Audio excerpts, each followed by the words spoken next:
Allez, nouveau podcast de la mécanique de la vie, l'équation dont vous êtes l'inconnu. Alors ce podcast, il vient à amener des précisions parce qu'il y a des questions qui sont redondantes souvent, qui nous sont envoyées en off.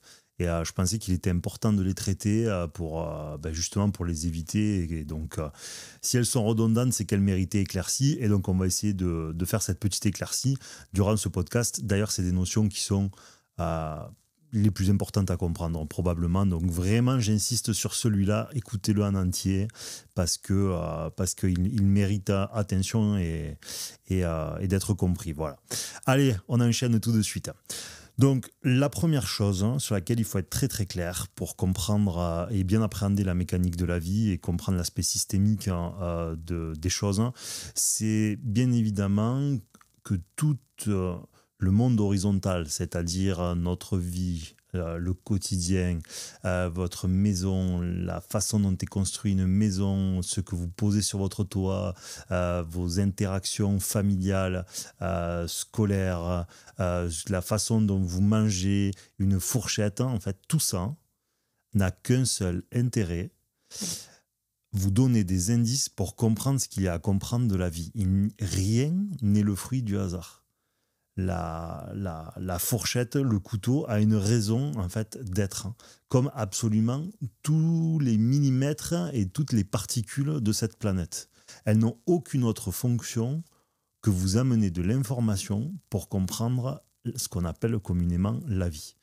Et voir ce qui ne se voit pas par ces indices. Très important, voir ce qui ne se voit pas par ces indices. C'est-à-dire que le monde spirituel, ce n'est pas en faisant de l'énergétique que vous allez comprendre quoi que ce soit. Parce qu'en fait, comme vous êtes dans l'interdiction, vous sera montré ce qu'on veut bien vous montrer. Et comme en fait vous êtes dans l'interdiction, croyez bien que ce que vous en déduirez sera partiellement, voire totalement faux. Donc ça, c'est vraiment un des paradigmes les plus importants à assimiler. Parce qu'on a perdu cette habitude. Nos ancêtres, et notamment ceux qui étaient le plus en phase avec la nature, avaient cette habitude pour lire le monde et le comprendre. Mais ça, c'est quelque chose que notre civilisation a littéralement perdu. Et ça, c'est quelque chose qu'il faut retrouver. Ne cherchez pas toujours dans la lecture, dans la surinformation, les réponses que vous vous posez. Le hasard n'existant pas, si vous vous posez une question, c'est qu'on peut la résoudre. C'est que la réponse existe quelque part dans l'univers. Et la réponse, désolé, c'est caricatural, mais elle est d'abord en vous. Ça veut dire quoi? Ça veut dire que si vous ne comprenez pas ça veut dire que vous doutez de la possibilité de Dieu de vous amener l'information par une autre méthode que celles qui sont devenues classiques au XXIe siècle, c'est-à-dire l'information perfusée par la technologie. À un moment donné, vous allez être dans ce que vous faites quotidiennement, vous allez faire votre paddle, votre foot, votre danse, vous parler à un collègue en terrasse, ou voir le barman servir un client, et tout d'un coup, votre cerveau il va connecter 2-3 choses qui va vous amener la réponse à la question que vous vous posiez. Le problème de ne pas comprendre ça, c'est que penser que la solution elle est continuellement dans la recherche extérieure de la réponse. Le souci qu'il y a, c'est que vous ne faites pas confiance en Dieu. Donc, comme il y a une des lois de l'univers qui ne fait pas partie intégrante de votre lecture, et bien le problème, c'est que la réponse, comme c'est vous qui voulez beaucoup trop la recevoir, et bien le problème, c'est que ça erronne le moment dans lequel elle doit se présenter. Et donc ça, c'est vraiment quelque chose qu'il faut bien comprendre et bien se mettre au fond du crâne parce que ça fait partie des choses les plus importantes.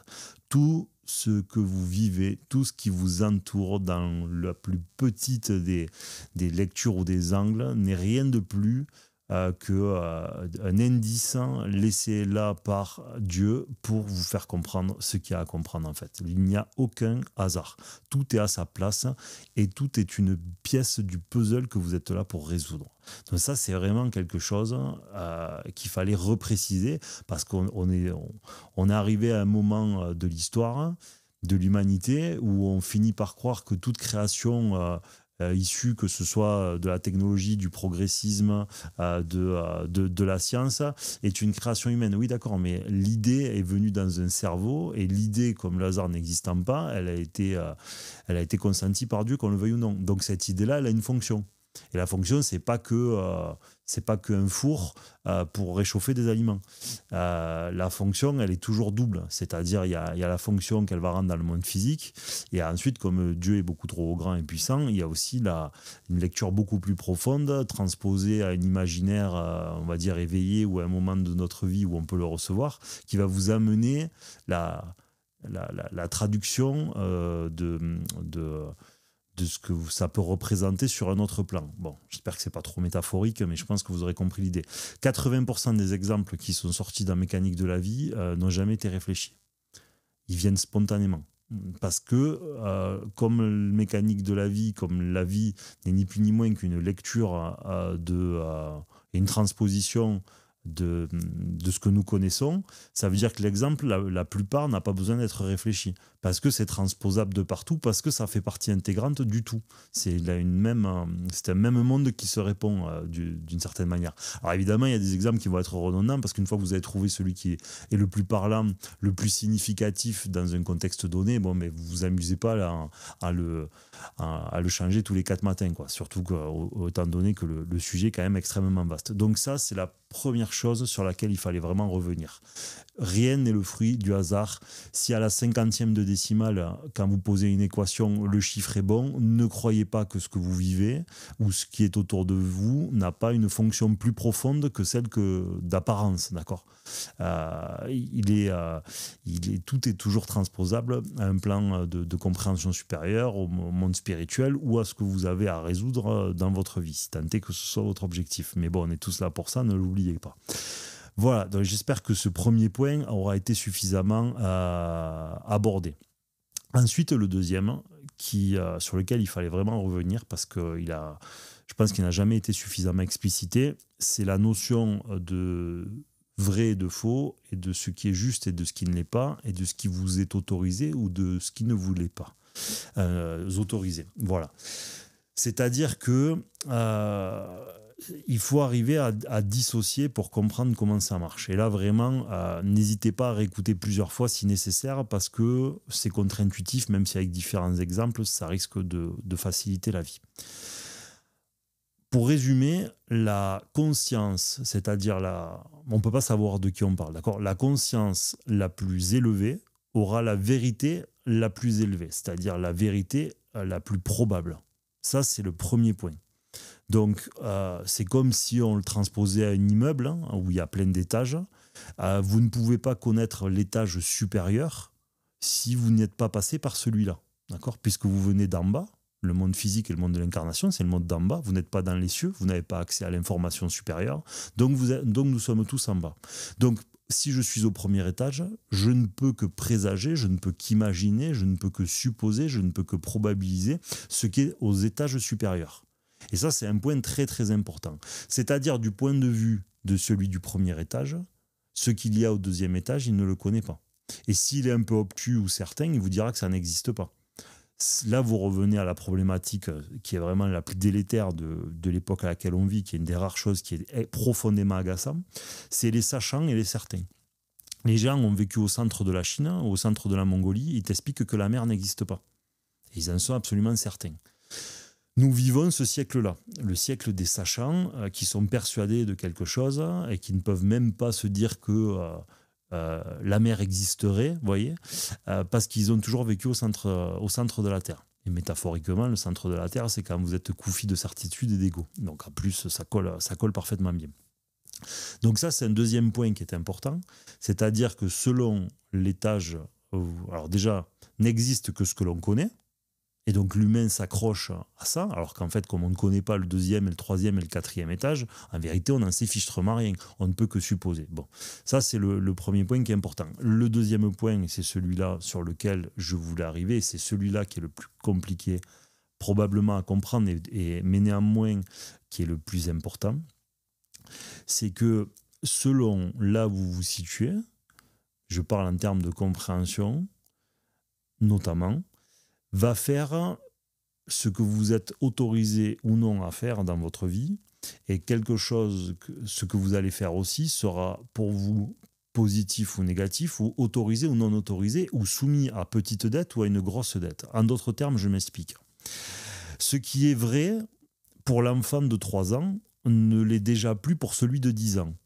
Ce que vous allez autoriser, d'accord, de faire à votre gamin quand il a 1 an, 3 ans, 6 ans, 10 ans, 15 ans ou 30 ans n'est pas du tout la même chose en tant que parent.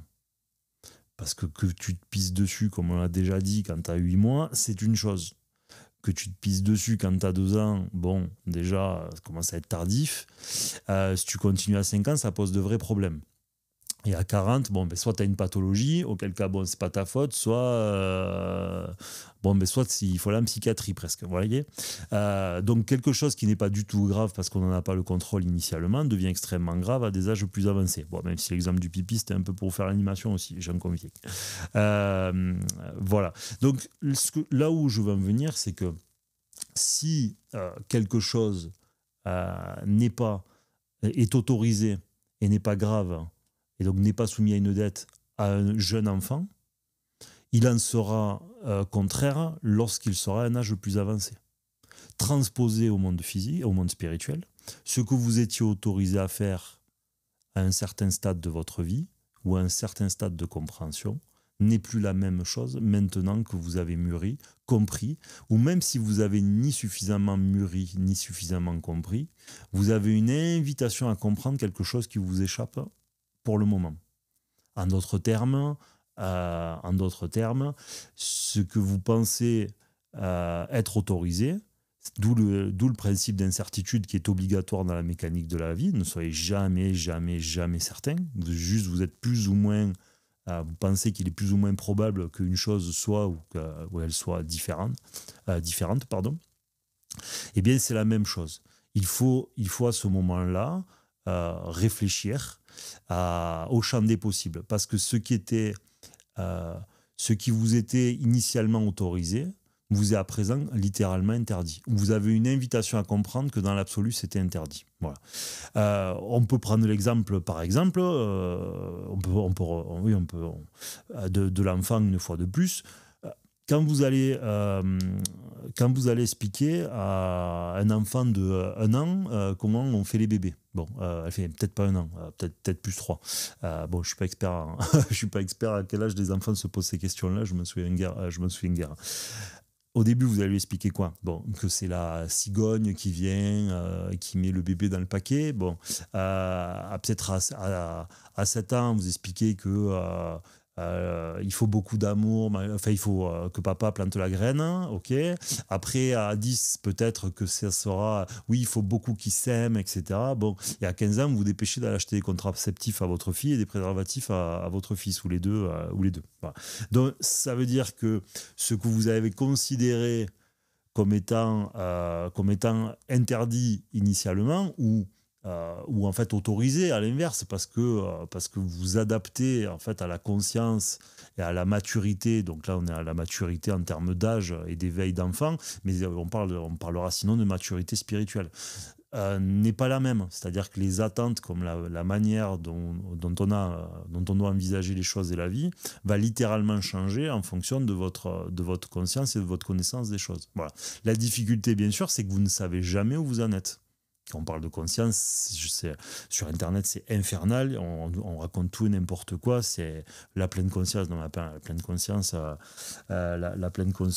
c'est infernal. C'est vraiment infernal d'entendre un truc pareil. Celui qui dit qu'il a, déjà, il l'a pas. Voilà. Déjà, celui qui en parle, on peut en douter. Parce qu'en fait, la pleine conscience, ça veut dire connaître toutes les aspérités de l'existence, parce que c'est retrouver notre origine incréée. Bon, comprendra celui qui voudra, je l'expliciterai pas plus, mais ça veut dire avoir la lecture de Dieu. Donc la pleine conscience, c'est ce qui vous lierait directement à Dieu et en étant en communication directe. Donc en d'autres termes, vous savez tout ce qu'il y a à chaque millimètre de la surface de la Terre. Donc je pense que personne ne peut y prétendre rationnellement. Qu'il en rêve, c'est une chose, qu'il en parle ou qu'il le dise, c'en est une autre. Voilà. Et c'est pour ça que d'ailleurs, bien souvent, juste le fait de le dire, on sait déjà que la personne se fait littéralement leurrer ou est à bien des années-lumière de ça. En tout cas, c'est ce que je pense. Donc, en d'autres termes, la vérité n'est pas une question d'avis ou d'opinion. La vérité, elle est une question de là où vous vous situez. Donc, transposer à mécanique de la vie, quand vous vous posez cette question, c'est que des fois, ce qui va être attendu de vous par la vie, vous aurez des passe-droits parce que vous êtes dans un temps où l'échec est acceptable. Vous êtes en droit de vous pisser dessus, en d'autres termes, spirituellement, pas en ayant peur, hein, pisser dessus métaphoriquement parce qu'on rebondit sur l'enfant de tout à l'heure.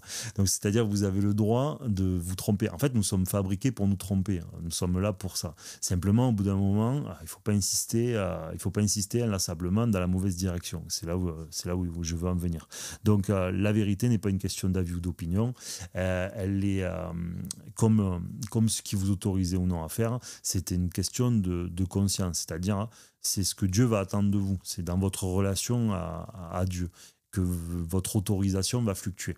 Par exemple, un sujet qu'on a souvent abordé, c'était au niveau de l'énergétique, par exemple. Moi, je considère, je vais prendre cet exemple, hein, bon, il y en a plein qui sont très néophytes, désolé, mais bon, on va faire comme si vous aviez écouté les podcasts et que vous aviez plus ou moins compris ce truc-là.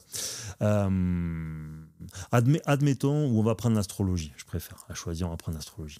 L'astrologie, par exemple, si au début, vous y intéressez, d'accord, vous essayez d'étudier la chose, même vous faites votre lecture du ciel, par pure étude, d'accord, vous ne croyez pas que ça marche, vous ne croyez pas que ça ne marche pas, vous dites, ok, c'est un support comme un autre, c'est quelque chose qui existe, c'est donc à partir de là, cette chose-là, je me dois, comme tout ce qui existe sur Terre, d'au moins y réfléchir à minima. Bon, c'est ce que vous engagez, vous le faites, vous regardez l'astrologie, comment ça fonctionne, etc. Bon.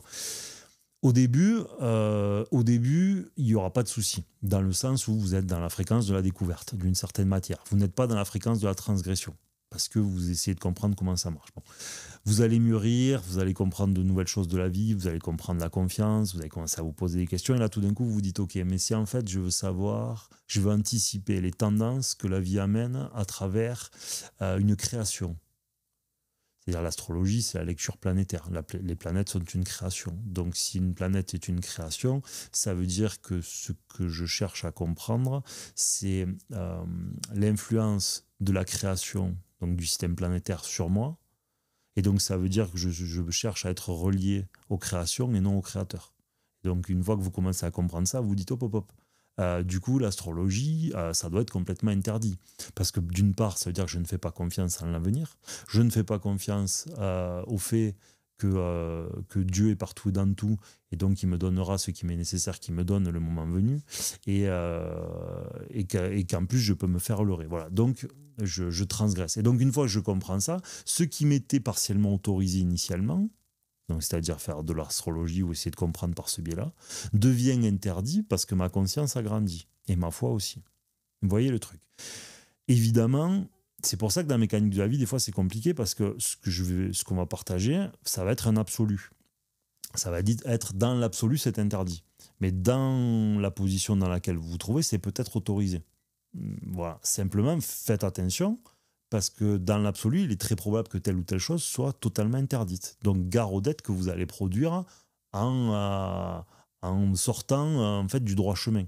C'est vraiment là-dessus, sur lequel il faut doublement se méfier et faire attention. Voilà.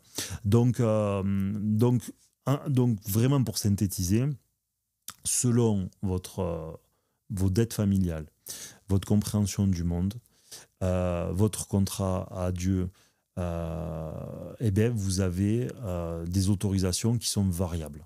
Vous avez des autorisations qui sont variables, donc votre perception de ce qui est autorisé, ce qui ne l'est pas, de ce qui est bien ou de ce qui est mal, de ce que vous pouvez faire, de ce que vous ne pouvez pas faire, ne produira pas exactement les mêmes effets à cause de ces variables-là. Voilà. Mais le but est de comprendre l'absolu. C'est ce qu'on essaie de partager dans la mécanique de la vie. C'est les choses vers lesquelles on doit tendre. Et plus vous tendrez vers ces choses-là, plus vous probabiliserez le fait de ne pas vous tromper, en fait, tout simplement. Ou sinon, vous aurez cette espèce de discernement, cette espèce de recul de la découverte. C'est-à-dire que vous vous engagerez dans quelque chose que vous savez probablement interdit, mais avec le recul nécessaire, ça ne vous engagera pas trop dedans. En d'autres termes, pour le répéter, ça a déjà été abordé, c'est comme si, quand vous faites une chose, on va transposer ça à quelque chose qui nous concerne tous, l'amitié. Si vous êtes tellement impliqué dans une relation, qu'elle soit affective ou amicale, extrêmement impliqué, si demain cette relation amicale, elle s'arrête, qu'est-ce qui va se passer? Ça va être très difficile pour vous. Ça va être probablement très difficile. Vous allez avoir une énorme colère si par exemple l'autre vous l'a mise à l'envers. Parce que vous étiez très impliqué, vous aviez énormément d'attentes, vous aviez une grande part de certitude vis-à-vis de cette personne. Vous lui aviez mis une responsabilité affective en lui. Donc à la seconde où il va se passer quelque chose de difficile, ben, ça va retentir très fort en vous. C'est-à-dire que vous aviez créé un lien invisible, un lien affectif invisible entre les deux. Donc vous étiez possédé, vous étiez retenu en fait par ce lien invisible. Et donc ce lien-là agissait avec un certain pouvoir, sur vous. Donc il y avait une implication, il y avait une densité, si vous voulez, dans ce lien qui était là. Donc vibratoirement, c'était une énergie qui était dense, si vous voulez. On peut le transposer comme ça. Maintenant, si vous prenez ça et que vous le transposez à ce que vous allez faire dans votre vie. Ça veut dire que quand moi je vais démarrer l'astrologie, si je suis par exemple persuadé que c'est vrai, de sa bonne foi, de la véracité, de sa nécessité, et c'est la même chose pour tous les sujets, hein. Ça peut être la même chose pour une religion, ça peut être la même chose, parce qu'une religion encore que ça peut être interprété, mais ça peut être donc la même chose pour une religion, ça peut être la même chose pour une théorie, ça peut être la même chose pour votre lecture de la classe politique, ça peut être la même chose pour votre lecture de l'éducation ou de la bouffe. En fait, le degré de certitude ou le degré d'engagement par la certitude que vous allez mettre dans quelque chose va créer une espèce de lien vibratoire qui, plus votre certitude et votre manque de recul sera fort, plus ce que ça aura produit en vous sera puissant. C'est-à-dire que vous allez créer une espèce de relation forte à ce paradigme, en fait, à cette chose. Et donc, le problème, c'est que quand vous allez vouloir vous en délier, changer de direction, ou simplement que Dieu continue à façonner votre chemin et vous amène dans une direction différente, eh bien, l'intensité de la certitude que vous aurez mis dedans vous empêchera de vous délier. C'est comme si vous étiez mis les menottes, en d'autres termes. Voilà. Donc, si vous considérez qu'une amitié est en mouvement et que l'ami d'aujourd'hui, mais la nature humaine est imparfaite, il peut disparaître, il peut nous la mettre à l'envers, etc., etc. Et bien, du moment que vous avez compris ça, il n'y a pas de problème en l'occurrence. Ça veut dire que si demain vous avez une déconvenue avec cette amitié, mais vous accepterez que la nature humaine est imparfaite, et bien les choses vont et viennent, et donc ça peut arriver. Je vous rappelle qu'en plus, si vous avez normalement ce regard-là, vous aurez rarement des déconvenues avec les humains, parce que comme vous êtes détaché d'eux, la vie n'a aucune raison de faire en sorte qu'on vous rejette, qu'on vous trahisse, qu'on vous abandonne, ou qu'on vous la fasse à l'envers, parce que vous n'avez pas besoin de travailler sur quelque chose que vous maîtrisez, parce que vous êtes déjà suffisamment détaché. Voilà. Mais c'est sous une forme d'acceptation. Et donc voilà la transposition qu'on peut faire. Et donc j'invite chacun à faire très attention à l'engagement émotionnel qu'il va mettre dans l'engagement émotionnel ou la croyance qu'il va mettre dans quelque chose, parce qu'en fait plus elle sera puissante, plus la densité de cette croyance sera forte, plus énergétiquement le lien négatif qui va le relier horizontalement va être puissant. Et donc le jour où Dieu a envie de vous dire en fait tu t'es trompé, laisse tomber, va par là-bas, en fait vous êtes complètement Vous êtes complètement dans ce lien extrêmement horizontal qui c'est l'équivalent d'une casserole au cul, en fait, ce qu'on appelle une casserole. Vous avancez, hein, comme Denis Lamalice, pour ceux qui ont la référence quand vous étiez gamin, vous avez votre vélo et vous voulez aller de l'avant, et vous avez des casseroles, et vous voulez passer discrètement, et en fait, vous avez plein de casseroles qui sont reliées à votre vélo par des fils. Bon, mais là, c'est la même chose. Toutes ces fidélités sont des espèces de casseroles que nous traînons, et quand nous voulons changer de trajectoire, eh ben, c'est très difficile parce que ce lien-là vient amener une difficulté parce qu'il nous retient. C'est vraiment, il faut voir ça comme une retenue importante. C'est un lien. C'est un lien négatif qui nous empêche d'aller dans cette direction. Voilà. Et donc, il faut prendre la mesure de ça. Donc, vraiment, pour synthétiser, j'espère que vous l'aurez compris, c'est qu'on peut parler d'une certaine, même si on n'aime pas parce que ça hiérarchise les hommes, mais le problème, c'est qu'on a besoin de mots pour traduire toute la mécanique de la vie. Eh bien, on peut parler de maturité spirituelle. Donc, plus votre maturité sera grande, plus vos autorisations auront de probabilité de l'être. Mais évidemment, c'est-à-dire ce que vous êtes en droit ou pas de faire. Voilà. Et les attentes aussi qui portent sur vous. Hein. Vous n'avez pas les mêmes attentes quand votre enfant a 5 ans ou 20 ans. C'est normal. Donc spirituellement, on n'a pas les mêmes attentes quand votre maturité a 5 ans ou 20 ans. Voilà. Voilà. on aura relativement fait le tour de ces 2 points-là qu'il fallait vraiment aborder parce qu'ils étaient importants. Ils étaient importants et donc je voulais vraiment les éclaircir. Voilà. Ce podcast est terminé. Je voulais vraiment revenir sur ces points qui sont importants. Il y en a un troisième qui est le système causal que j'aborderai très prochainement, très rapidement.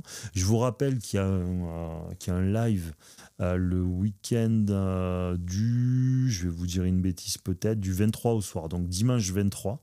Il y aura un prochain live sur YouTube. Pensez que les lives se font sur YouTube. Donc, tous ceux qui nous suivent en podcast, vous êtes presque 5000, je crois. Ouais, c'est presque 5000, je crois.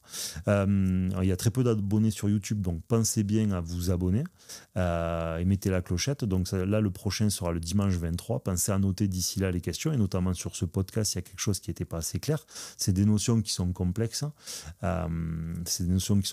Donc des fois, elles peuvent mériter précision. N'hésitez pas.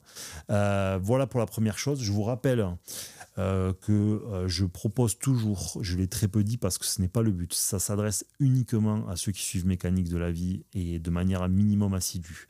On peut discuter ensemble. C'est 1 euro de vocal, 1 euro la minute. C'est simple en fait, on s'envoie des vocaux, vous en faites, j'en fais. Les vocaux, au terme du temps, s'il y a 20 minutes de vocaux, ça fait 20 euros. Vous allez sur le site mécaniquedelavie.com, tout en bas, il y a l'onglet paiement. Vous cliquez dessus, vous pouvez saisir la carte bleue et voilà.